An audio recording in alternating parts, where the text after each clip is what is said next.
Folks, it's Fernando doing a video for The More Survivalist, and in this video I'm going to be going through my car survival kit, the stuff that I keep in my vehicle. This was requested by one of you guys, a YouTube viewer, and using it for reference, I'm going to be going through the list of gear that I have in my last book, Bugging Out and Relocating, the car survival kit that I mentioned here. Now, to be completely honest, there's things that I realized I've neglected over the years, stuff that has expired, gone bad, things that somehow went missing.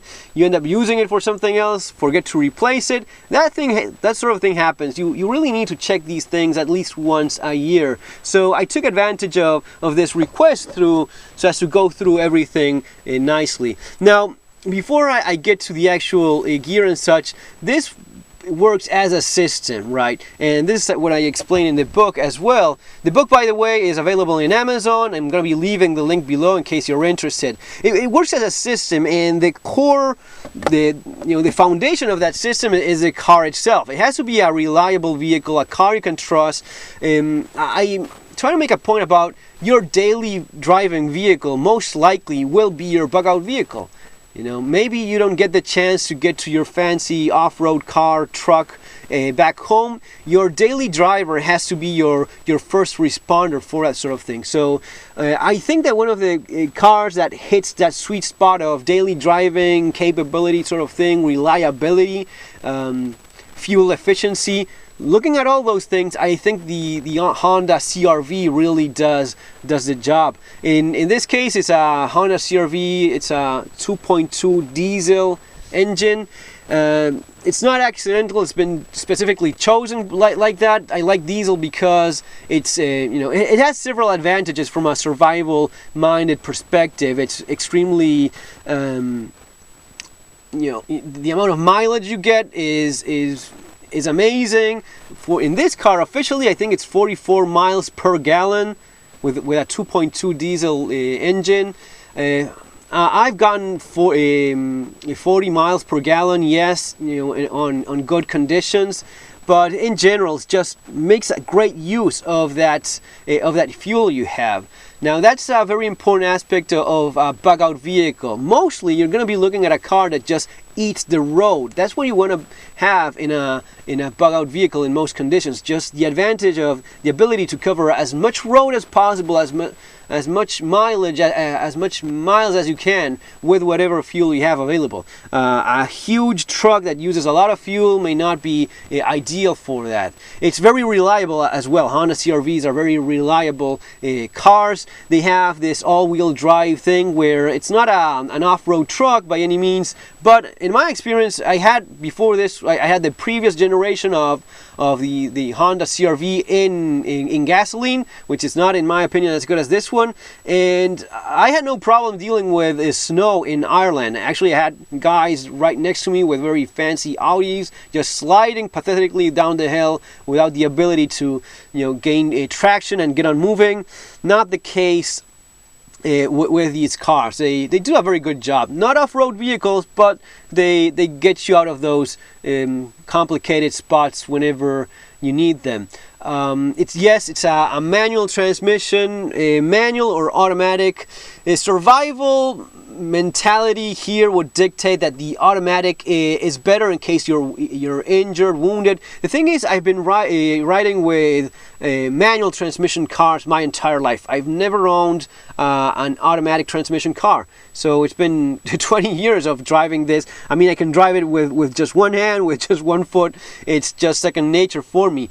Objectively speaking, for most people, yes, the advantage would be in the automatic transmission. With a manual transmission, you have the ability to make better use of each gear, especially when off-roading, or when you need a little bit more torque in some cases. But that's the way I see it. I have an integrated GPS in the car, which works nicely with a bunch of maps, which is also nice. It has a system that whenever there's an emergency radio call and that sort of thing, it just goes through the music, the audio that it's playing, the stereo, and just gives you the news of whatever is happening there in terms of road problems and that sort of thing. Any emergencies, you get notified there. In terms of, well, we're going to be checking the stuff in the back soon enough, but here I have, well, I have a spare set of glasses there. Of sunglasses. I have a red saber red spray, a flashlight, which you should have handy in your vehicle at all times, hand sanitizer there, wipes as well, glove compartment there with some of the car's documents and stuff, and a paper map. More storage space here, which we're going to be seeing, and then sticking all the stuff that is there, and there's an ashtray, but it's just full of coins, about 20 bucks worth of coins of change there. So that's it. Let's check out what's in the back of the vehicle, the rest of the stuff. So as you see, you still have quite a bit of useful room. The top shelf is left empty for anything that you need, groceries, bags, school stuff. I mean, this is your daily running car, so you need the space available. Basically, it's occupying only a quarter of the useful room in the trunk, all packed there in the back, kept in place with that bungee cord. But other than that, you still have quite a bit of room available. Yes, I have my tactical pink umbrella, actually my wife's, but this is what you're looking for. Have a trunk that's not full of crap, just the stuff that you need, more quickly available. The fire extinguisher, tire repair thing there, and the tire inflator, which is the kind of stuff you end up using more frequently, more likely, or you need quick access during an emergency, such as the fire extinguisher. Then I have the spare wheel there underneath here with a jack and some other supplies there. But as you see, a good amount of room still left in the trunk. Okay, so let's go through the stuff that we actually need to have in our car. This is from page 41 actually, and we start with basically basic stuff. First aid kits, have one over there. We're going to be looking into that a little bit better in a second. We have a food. Yes, it's on that box over there, that gray box as well. Let's check it out. Whatever we have, clothes and footwear on that side right there. Water. Yep. Flashlights and spare batteries. We have one in the car, as we just saw. I have another little one there, 3 little flashlights, another flashlight here kept in that middle glove compartment with the rest of the stuff that I have here. That's all placed in that glove box on between the two front seats, along with some extra wipes and some cables, some charging cables for phones. AM, FM radio, yep, over there. There it is, AM, FM radio. We have a tool kit. Yeah, I bought one of those IKEA ones that has some a combination of very basic stuff, but in my experience I have another one of those. It's actually quite good. It holds on very well. Those are very good tools for the money. It's like $7, and I've used the previous one that I had. I used it over the years. It really holds on nicely, and I have a socket set there as well in case I need that. A fire extinguisher, yes, there on the right side. Basic stuff that you should keep in your vehicle, but checking that the pressure is right. It's still in the green the green part that says it's okay, ready for use. Duct tape, yes, as well. There, duct tape. Spare tire, lug wrench, and jack. That's in the trunk of the car, and yeah, I checked those, and they're in good order. Jumper cables, get quality ones. I said made of thick enough cable. Yeah, I have one of those, and yes, that's important. Make sure it's of good quality, thick cable. There's some very cheap Chinese-made ones that are very thin. Those are kind of like a fire accident waiting to happen, and you really don't need that in an emergency. 50 feet of 550 paracord. Yeah, I have cord. It's not a paracord. I should get a a good amount of that soon. I have some paracord in other different packs, but in my vehicle just have just normal cord. Should really replace it with paracord. A toe strap. I don't have a toe strap. That's in my marked there as something that I really have to check out because I'm really missing that. I don't think it's one of those things that you're really likely to use, but in an emergency I definitely want one. So whenever I come across a good deal, I'm gonna be adding one of those to the kit. Lighter, yeah, I have a small lighter and some matches there and there. Work gloves right there. Get good leather ones that are comfortable. If possible, break them in a little bit by using them around the house or the yard, because leather gloves, you really need to break them in a little bit so that they're more comfortable. But buy quality ones, buy leather ones that are much better than some of those cheaper ones floating around. What else? A map, as I said, is in the front glove compartment and the passenger seat. Compass, I have one compass there. It actually works well. The compass in that little whistle match case thing.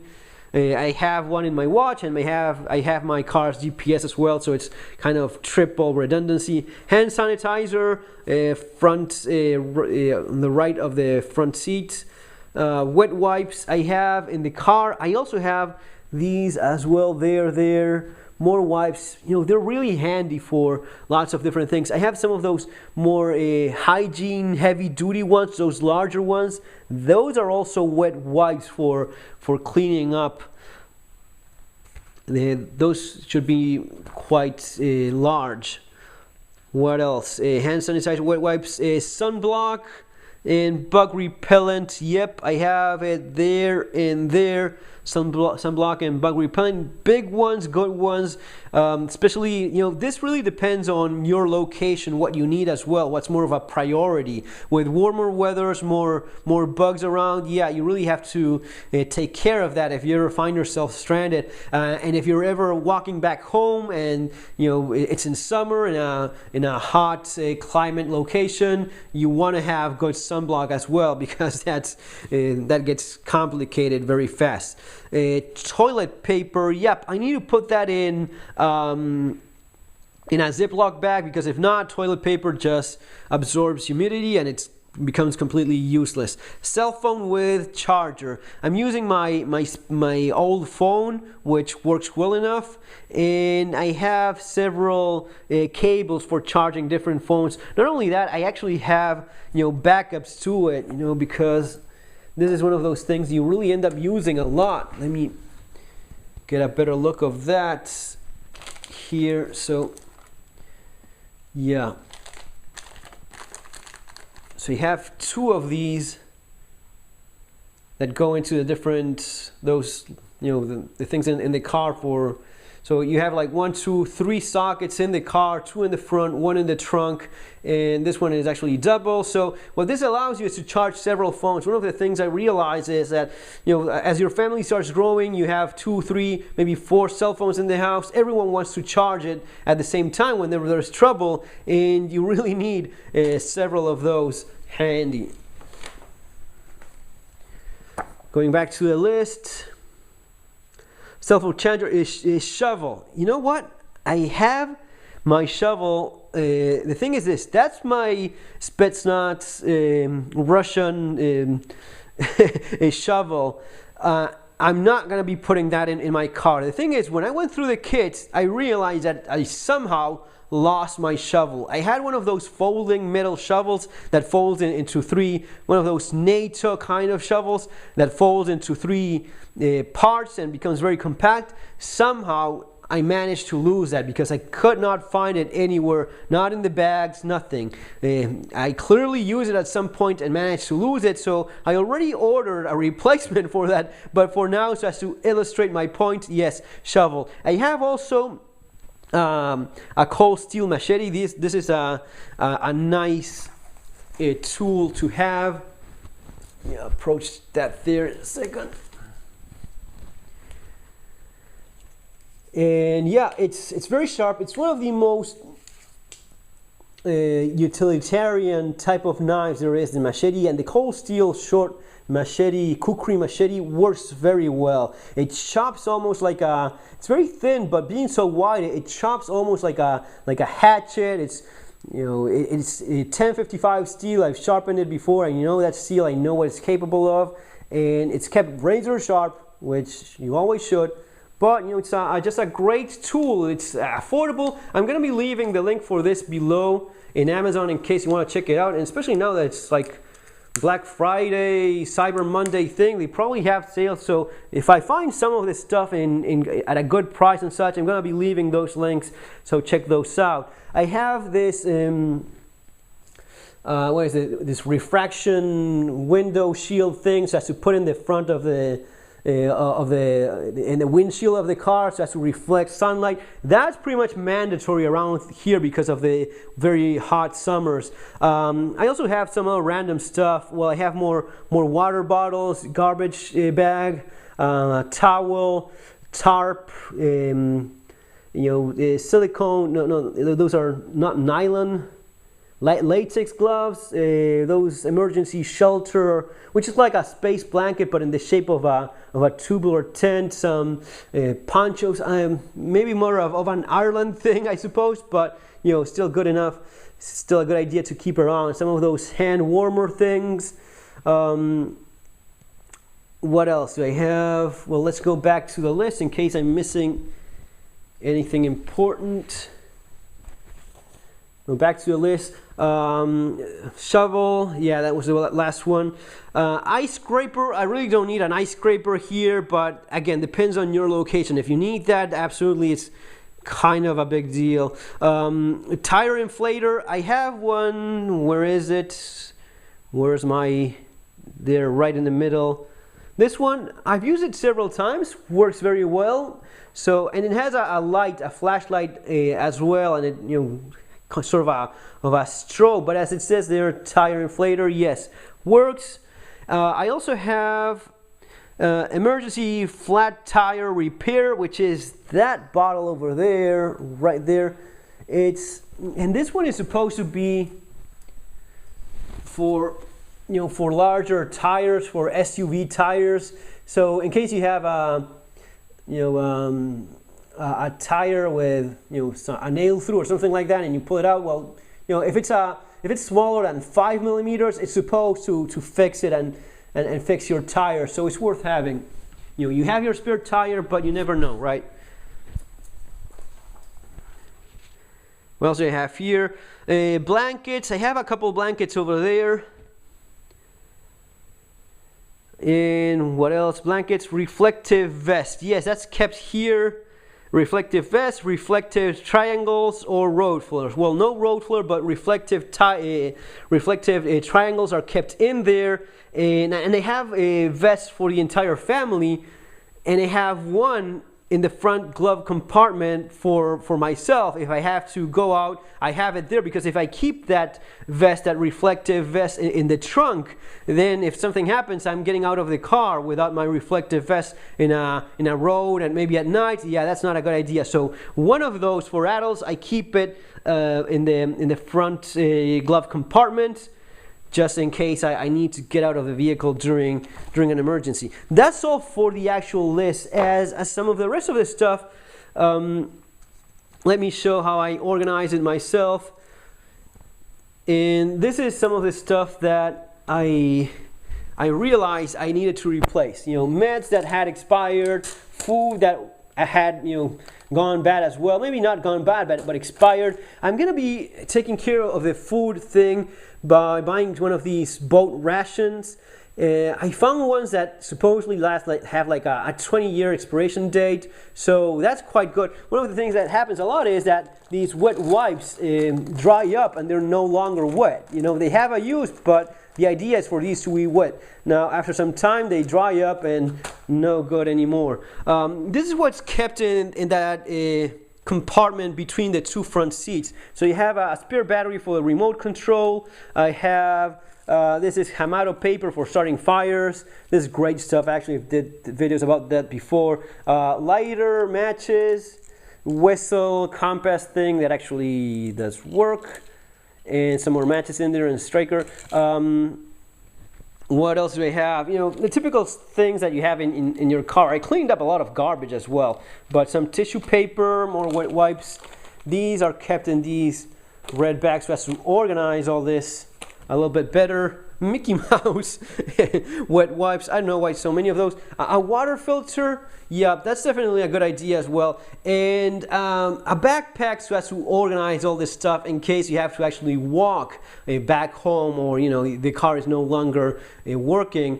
So yeah, that's pretty important. I also have half a jerry can of fuel, and here's where diesel shows some of its advantages. Diesel holds on much better over time, doesn't go bad nearly as fast as gasoline, and yeah, with that half jerry can, you have, you know, like 100 kilometers give or take of range. So I keep it full in the trunk of the car and never had any smells, odors, anything like that coming out of it. Just seals very well, as most of these cans do, especially the quality ones. Spare clothes for everyone. Spare clothes, guys, I cannot emphasize enough how important that is. If one of the kids, you know, throws foods on themselves, what I did was just get, you know, regular clothes, comfortable clothes that any of us can throw on and just keep on with our day without having much of a problem. So that's kind of a good idea. And finally, trying to wrap this up. Well, I have the radio here, a flashlight, two flashlights, the one that's kept in the car. These little ones, these are great in case you need a small one for, you know. So I have 1, 2, 3 with the car, flashlights there, and you know, a few spare ones. Some of these light sticks, you know, glow sticks as well. These are very good. A spare knife as well. You know, just not having just one knife doesn't seem as good of an idea. A couple metal water bottles, and just try and wrap this up a little bit. I have the other blanket in here, and some food, some juice. These are some oat biscuits. they have a pretty long expiration date, but again, I'm gonna be taking care of the food stuff with those rations. The thing is, these are much more palatable, have better taste. Some Spam, just because you have to have Spam, hard candy, some of these multi-vitamin snack things. Again, we go back to the thing of the expired, but if you ever need it, you really have to have it in your vehicle. Some apple juice as well. And this pretty much wraps up the food aspect. Now, keep in mind that the more important part is actually having a lot of water. And this is especially important when in places where hot climate is more of a thing. But yeah, you know, water is key. I mean, I've helped people that needed water because their radiator was about to burn down, and yes, there wasn't much of a choice. It was either that or just have the engine burn. So water. In terms of the survival first aid kits, what I have here is one of these survival blankets, the good ones, the good stuff, the thick ones. I have, you know, feminine hygiene things, cold packs, one of these freeze sprays that is actually quite good for bumps in the head and that sort of thing, or you know that sort of injury. Celox gauze, and an emergency band-aid, one of those Israeli bandages. And this is the actual little kit, which I supplemented myself with some extra stuff. You try to open this single-handed.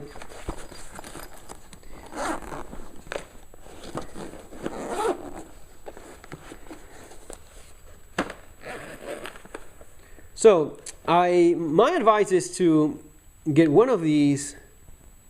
Focus. This thing is always giving me trouble. So my advice is to actually get one of these and supplement it a little bit. This is most of the stuff that already came in the kit. It had a good assortment of band-aid,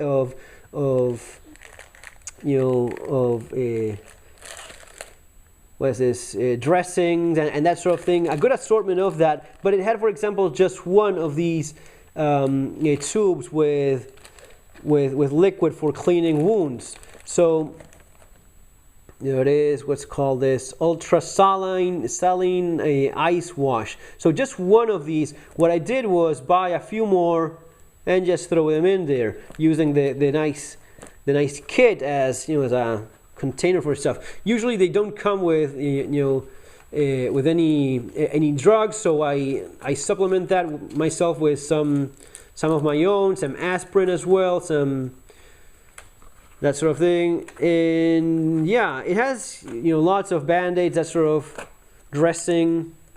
So a pretty nice kit all around for most little injuries. It's not a blowout kit for a gunshot or that sort of stuff, but I do have the Celox gauze that should stop any serious bleeding. And I mean, guys, that's basically it. I think I covered most of the important stuff. Keep in mind, again, one more time, your personal situation may change a little bit in terms of what you may require in terms of maybe having a baby in the family, maybe having someone with a serious medical condition, living in a very isolated place where you have to make other take other preparations into consideration.